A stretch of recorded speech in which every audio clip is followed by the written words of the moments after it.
Daily. Taste the Daily. அதாவது ஒரு படத்துல குறை சொல்லலாம், ஆனா ஒரு படம் முழுக்க குறையவே இருந்தாக்க இப்ப யாருக்கிட்ட சொல்றது? இந்த படத்துல வர்ற மனிதர்கள் தான் காட்டுத்தனமா வாழ்ந்தாங்க அப்படின்னே வச்சுப்போம். ஏன்டா எடுக்கிற நீங்களுமா காட்டுத்தனமா எடுப்பீங்க? இந்த படம் படம் பார்க்கிறவனுக்கு கொடுக்கிற மிகப்பெரிய தண்டனை. திரைமொழி பார்வையாளர்களுக்கு வணக்கம். சூர்யா நடிப்பில் சிவா இயக்கத்தில் உருவான கங்குவா திரைப்படம் இன்னைக்கு உலகம் முழுக்க மிகப்பெரிய அளவில் பிரம்மாண்டமா ரிலீஸ் ஆகியிருக்கு. இந்த படம் ரிலீஸுக்கு முன்பு மிகப்பெரிய எதிர்பார்ப்பை உருவாக்கிய படங்கள்ல ஒண்ணு. நெறைய ப்ரமோஷன்ல இந்த படத்த பத்தி அ அதனுடைய அந்த படத்த உருவாக்குன இயக்குனர், தயாரிச்சவரு, ஹீரோ இவங்கெல்லாம் நெறைய பேசுனத நீங்க கேட்டிருப்பீங்க. அதன் விளைவா மிகப்பெரிய எதிர்பார்ப்பு அந்த படத்துக்கு ஏற்பட்டுச்சு. அந்த எதிர்பார்ப்ப இந்த படம் பூர்த்தி பண்ணியிருக்கா? அப்டின்னா, நிச்சயமா இல்ல அப்டின்னு தான் சொல்லணும். ஏன்னா, இந்த படத்தினுடைய கதை அப்டின்னா ஒரு வரி கதைய சொல்லிர்றேன். 1000 ஆண்டுகளுக்கு முன்பு வாழ்ந்த ஒரு கூட்டம், தமிழர் கூட்டம். அந்த தமிழர் கூட்டத்தினுடைய ஆட்சியில 5 தீவுகள் இருக்கு. அந்த 5 தீவுகள்ல ஒரு தீவ ரோமானிய படைகள் அத கைப்பிடிக்க அத ஆக்கிரமிக்கிறதுக்காக முயற்சி பண்றாங்க. அப்படி அந்த தீவை வெல்லணும் அப்படின்னு சொன்னா, அந்த தீவ சேர்ந்தவங்களையே வச்சு அதாவது இந்த காசுக்கு விலை போவாங்க இல்லையா? அந்த மாரி ஆட்கள வச்சு, அந்த தீவுல இருக்கிறவங்கள அடிமைப்படுத்தலாம் அப்படின்னு சொல்லிட்டு, நம்மாள் ஒருத்தரே யோசனை சொல்லுவாரு. அத கேட்டு அந்த ரோமானிய படைகள் அந்த தீவ பிடிக்கிறதுக்கு என்னென்ன முயற்சி பண்றாங்க, அதற்கு பக்கத்துல இருக்கிற தமிழர்களுடைய தீவுகள் எப்படி உதவி பண்றாங்க, அ அது ஒரு கத. இந்த கதையில் வருகிற பாத்திரம், முக்கியமான பாத்திரம் தான் கங்குவாங்கிறது. அந்த கங்குவான்ற பாத்திரம், இப்போ இப்ப கரண்ட் 2024ல இருக்கிற ஒரு இளைஞன், பிரான்சிஸ் அப்படிங்கிற ஒரு இளைஞன். அவனுக்கும் கங்குவாவுக்கும் என்ன மாதிரியான ஒரு தொடர்பு வருது அப்படிங்கிறது தான் படத்தோட மொத்த கதை. இந்த கதைய நான் சொல்லும்போது உங்களுக்கு ஒரு கதையா தெரியுது. ஆனா அந்த படத்த போய் பார்த்தீங்கன்னா, அப்படி ஒரு கதை இருக்கான்னு நீங்க தேட வேண்டியிருக்கும். காரணம், அத சொன்ன விதம் மிக மோசமான திரைக்கதை அப்படின்னு சொல்லலாம். தமிழ் சினிமால எவ்வளவோ சரித்திர படங்கள் பார்த்துருக்கோம். அண்மையில நம்ம பொன்னியின் செல்வன் அப்படின்னு ஒரு அருமையான படத்த 2 பாகங்கள பார்த்தோம். அந்த காலகட்டத்திலேயே ஒரு சாதாரணமா வந்தது ஒரு படம். யாத்திசை அப்படின்னு சொல்லிட்டு ஒரு சரித்திர படம் தான் அது கூட. அது ஒரு அந்த படம் நல்லா இருந்தது, அல்ல சுவாரஸ்யமா இருந்தா இல்லையாங்கிறத தாண்டி, ஒரு கதைய கோர்வையா சொன்ன படமா அந்த யாத்திசை படம் இருந்தது. ஆனா, இந்த படங்களோட கூட கம்பேர் பண்ண முடியாத அளவுக்கு தான் இந்த கங்குவான்ற படத்த எடுத்து வச்சிருக்காங்க. இல்லன்னா கெடுத்து வச்சிருக்காங்க அப்படின்னு சொல்லலாம். இந்த இந்த படம் இந்த அளவுக்கு சொதப்பலா அமைஞ்சதுக்கு முக்கியமான காரணம் யாருன்னா, படத்தோட இயக்குனர் சிவா. அவரே போட்டுக்கிறாரு. Siva and team. A film by Siva and டீம்ன்னு போடுறாரு. அந்த சிவா அண்ட் டீம் தான் இந்த படத்தை கெடுத்து வச்சதுல முக்கியமான பங்கு அப்படின்னு நான் சொல்லுவேன். ஏன்னா, இந்த கதைய அவங்க எப்படி போய் சூர்யா அல்லது கார்த்திகிட்ட சொல்லி மண்டைய கழுவியிருப்பாங்க அப்படின்னு நம்மால புரிஞ்சுக்க முடியுது. இந்த கதைய கேட்டு அவங்களும், ஆஹா! நமக்கு இப்படி ஒரு பிரம்மாண்டமான படம் அமையலையே இதுவரைக்கும். நம்ம ஒரு 300 பருத்தி வீரர்கள் மாதிரி ஒரு படமா இது நமக்கு அமையப்போகுது அப்படின்ற நம்பிக்கையில சூர்யா அந்த படத்த ஒத்துக்கிட்டு இருப்பாருன்னு நெனைக்கிறேன். ஆனா படமா எடுக்கும்போது சிவாவால அத சரியா செய்ய முடியுமா? அப்படிங்கிற ஒரு கணிப்பு இல்லாம இந்த படத்துக்கு சூர்யாவும், கார்த்தியும் ஒத்துக்கிட்டாங்க அப்படிங்கிறது தான் என்னோட பார்வை. அ இந்த படத்துல எந்த ஒரு அழகியலும் இல்ல. எந்த ஒரு பிரம்மாண்டமும் இல்ல. எந்த வகையிலும் சுவாரஸ்யமே இல்ல. ஆனா, அப்படி ஒரு படத்துக்கு நாங்க ரூ. 350,00,00,000 செலவு பண்ணோம் அப்படின்னு சொன்னா, இவர்களை விட முட்டாள்தனமான தயாரிப்பாளர்கள் அல்லது அ ஒரு படத்தை முதலீடு செய்பவங்க யாராவது இருப்பாங்களா? அப்படின்னா, அது கண்டிப்பா வேற யாரும் இருக்க மாட்டாங்க அப்படிங்கிறது தான் என்னுடைய பார்வை. இந்த படத்துல நடிகர்கள் அப்படின்னு பார்த்தா, சூர்யா, பாபி தியோல், அப்புறம் கார்த்தி. இந்த 3 பேரு தான் ரொம்ப முக்கியமானவங்க. இந்த 3 பேரையுமே வீணடிச்சிருக்காங்க. உண்மையிலே இதெல்லாம் மனசு ஆற மாட்டேங்குது. இந்த படத்த பார்த்துட்டு வந்ததுலருந்து உண்மையிலே கொந்தளிப்பா இருக்கு. எப்புட்றா இந்த மாதிரி ஒரு திறமையான நடிகர்கள இப்படி சொதப்பி வச்சிருக்கான், இப்படி வீணடிச்சிருக்காங்களே! அப்படிங்கிற கேள்வி திரும்ப திரும்ப எழுந்துகிட்டு இருக்கு. இந்த படத்துக்கு ஒரு ஹீரோயின் ஒருத்தர் இருக்காங்க. திஷா பத்தானின்னு பேரு. இந்த ஹீரோயினுக்கு அதுல என்ன வேல அப்படின்னா, அது ஒரு $1,000,000 கேள்வி. அந்த அந்த அதற்கான விடைய யாராவது கண்டுபிடிச்சு குடுத்தாங்கன்னா, அவங்களுக்கு இந்த பட்ஜெட்ல பாதிய குடுக்கலாம். அப்படி ஒரு கேரக்டர் ஒரு ஹீரோயின். யோகி பாபு இருக்காரு. அவர வீணடிச்சிருக்காங்க. அதேபோல அ அந்த கிளைமாக்ஸ் காட்சி ஒண்ணு வருது பாருங்க. உலகத்திலேயே இவ்வளவு கேவலமா யாருமே கிளைமாக்ஸ் எடுக்க மாட்டாங்க. அதுலயும் சூர்யா அந்த இன்றைய அதாவது கரண்ட் இந்த நிகழ்கால சூர்யா ஒரு சாகசம் பண்றேன்ற பேர்ல ஒண்ணு பண்ணுவாரு. அடேங்கப்பா! உலகத்துல இந்த மாரி ஒருத்தன் பொறந்து கூட வந்து செய்ய முடியாது.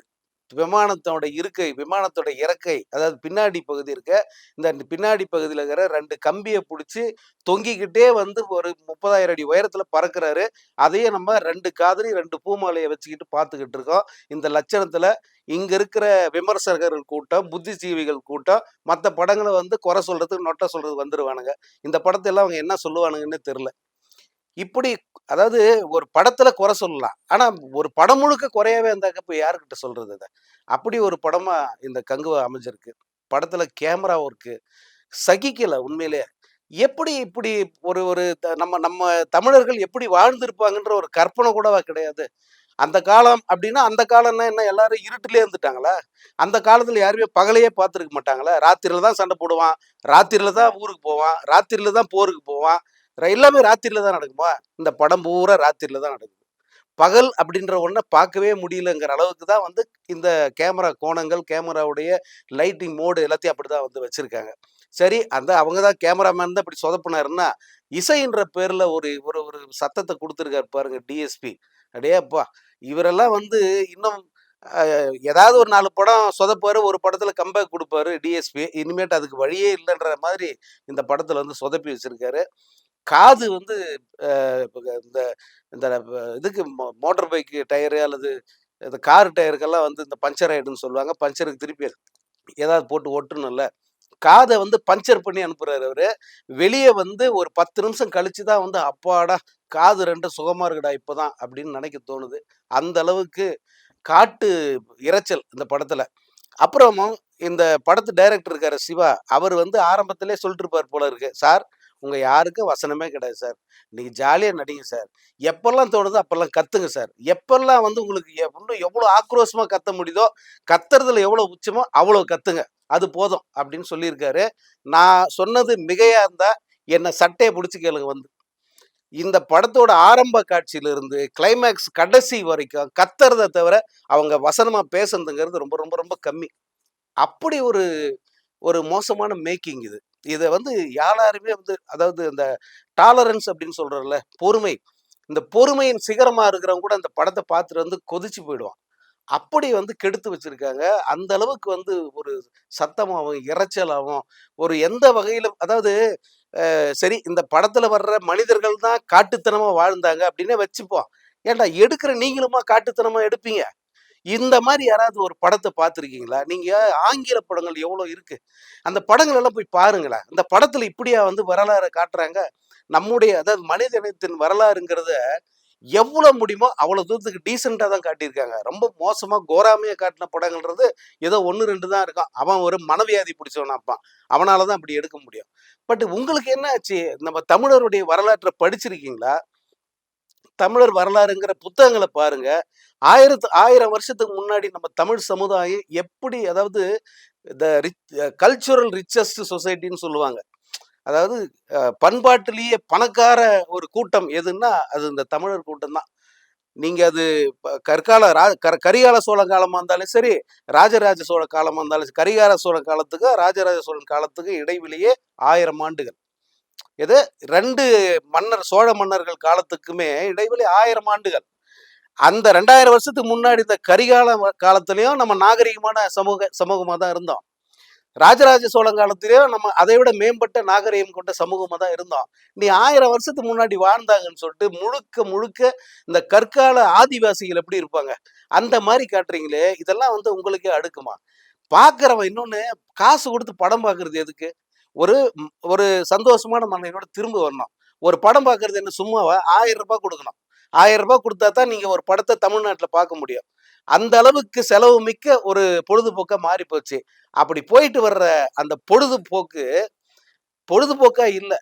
நம்முடைய சந்தோஷத்துக்கு வேட்டு வைக்கிற ஒரு விஷயமா இருக்கு. அப்படி ஒரு அனுபவத்த தான் இந்த மொக்க படமான இந்த கங்குவா வந்து குடுத்திருக்கு. என்ன பொறுத்தவரைக்கும் இந்த படம் வந்து படம் பார்க்கிறவனுக்கு குடுக்கிற மிகப்பெரிய தண்டனை அப்படின்னு தான் நான் நெனைக்கிறேன்.